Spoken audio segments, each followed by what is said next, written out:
À quoi peut bien servir un tel texte ? Est-ce que ses auteurs espèrent sincèrement que les agents du FSB se réveilleront un matin et s'inscriront gentiment sur le registre pour dire qu'ils comptent influer sur le cours de la vie publique en France ? Lutter contre les ingérences étrangères. Mais qui pourrait être contre ? Protéger notre souveraineté, c'est protéger la démocratie.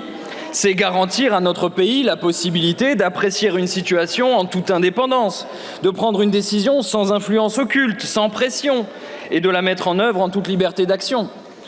L'enjeu est immense. Les menaces qui pèsent contre la souveraineté du pays sont sérieuses, elles sont multiformes. Et vous nous proposez un texte d'initiative parlementaire en 4 malheureux articles. Un texte sans étude d'impact, sans avis du Conseil d'État, quoiqu'il porte gravement atteinte aux libertés publiques, un texte minuscule. De quoi s'agit-il ?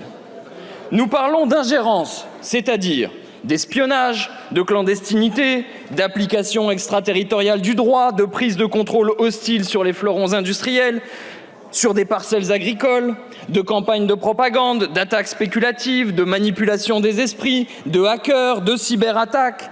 Et vous, benoîtement, vous nous proposez un registre de transparence.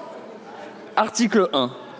Vous nous proposez que la Haute Autorité pour la transparence de la vie publique, dont par ailleurs vous n'augmenterez pas les moyens, vous nous proposez que la HATVP piste les lobbyistes au service de quelques États. J'espère que vous mesurez le caractère dérisoire d'une telle proposition au regard des enjeux. De fait, vous contribuez à créer un nouveau concept, l'ingérence honorable. Il y a la bonne et la mauvaise ingérence. La bonne ingérence, désormais, vous l'appelez influence. Bien sûr, c'est celle qui achète les clubs de football, qui finance des grandes institutions culturelles, des expositions temporaires, des chantiers archéologiques pseudo-exemplaires. Et la mauvaise ingérence, en définitive, c'est l'action d'influence de pays que vous n'aimez pas. Vous simplifiez tout. L'ingérence ne serait une tactique utilisée que par les régimes autoritaires contre les démocraties. Ah, comme le monde serait simple à lire s'il en était ainsi. Permettez-moi de poser la question. À quoi peut bien servir un tel texte ? Est-ce que ses auteurs espèrent sincèrement que les agents du FSB se réveilleront un matin et s'inscriront gentiment sur le registre pour dire qu'ils comptent influer sur le cours de la vie publique en France ? Ou bien les auteurs comptent-ils donner une certaine légitimité aux pratiques des pétromonarchies qui, au lieu de s'appuyer sur leur personnel diplomatique, comme tout un chacun, confient leur image à de grands cabinets de communication et de publicité, sans doute pour s'acheter la complaisance d'une certaine oligarchie ? Peut-être avez-vous dans l'idée de blanchir carrément ceux qui, dans la Macronie, ont travaillé ou travaillent encore, qui pour Avisa Partners, qui pour d'autres officines de désinformation.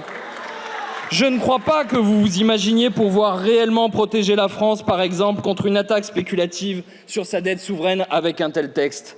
En tout cas, ce qui est certain, c'est que vous ne pouvez pas avoir pour objectif de protéger l'économie française contre les attaques du Department of Justice des États-Unis et des milliards de dollars d'amende qu'ils se donnent le droit d'infliger à nos entreprises.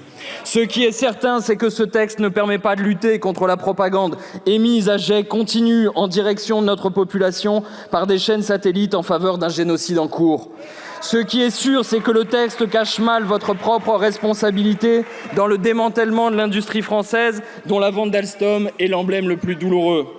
Ce qui est sûr, c'est que cette proposition de loi, dans son article 3, restreint encore et toujours les libertés publiques. Opportunément, alors qu'un texte du gouvernement vous obligeait à saisir le Conseil d'État, voici une proposition de loi venant des parlementaires et qui vous permet d'attaquer les libertés en catimini. Après avoir pris le prétexte de la lutte contre le terrorisme pour autoriser des techniques de renseignement intrusives, les auteurs proposent désormais de recourir à ces mêmes techniques dans le cadre de cette lutte très indéfinie contre les ingérences. L'article 2 prête à sourire car il s'agit d'une demande de rapport que vous nous refusez systématiquement lorsqu'il s'agit de documenter des faits graves, comme par exemple le coût annuel de la suppression de l'ISF. Évidemment, avec une demande de rapport, les puissances ingérantes n'ont qu'à bien se tenir. On est réellement stupéfait devant tant d'amateurisme et de désinvolture. D'autant plus grand Quand on se rappelle qu'il y a moins d'un an, notre collègue Constance Le Grip, qui n'est pas une insoumise, rendait un rapport d'enquête contenant 10 recommandations pour la lutte contre les ingérences, vous n'en avez retenu qu'une, la 8e. Devant un texte si peu ambitieux, une seule question, mais pourquoi ?